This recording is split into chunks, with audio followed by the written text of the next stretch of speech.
halkan waxaan isugu nimaadnay mahadcelintaasoo ahaa inaan u mahadcelino madaxweynaha naga qaaliga mudane xasan sheekh maxamuud madaxweyne Soomaali oo heeli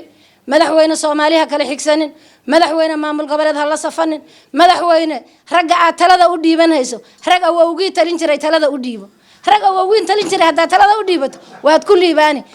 waxaanu leenahayna dawladda cusub ee dhalatay ee uu hogaaminayo madaxweyne xasan sheekh maxamuud waxaanu leenahay hambalyaan leenahay waa taageersanahay daanaw qoladanadii Jubbaland ee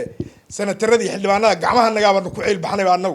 idinkuna aragtidiina ku ceel baxa ilaahayna waxaan ka rajaynaynaa dawlad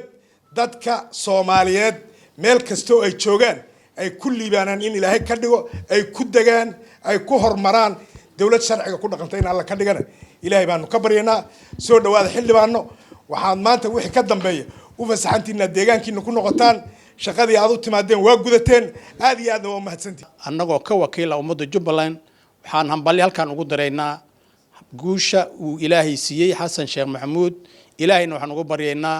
inuu xilka la qaado dhammaan ummadda Soomaaliyeed waxaan ugu baaqaynaa in lala shaqeeyo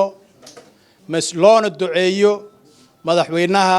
ay doorteen wakiilada ummadda Soomaaliyeed Soomaaliya oo dhan baan faraynaa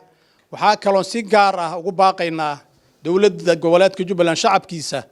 in taageeradan halkan ay wakiilka uga nahay iyagan ay sameeyaan saddexda gobol ee Jubbaland ee gobol waaba naga maqan yahay in laga taageeraan u soo jeedinaynaa inta ay khusaysan in ay intii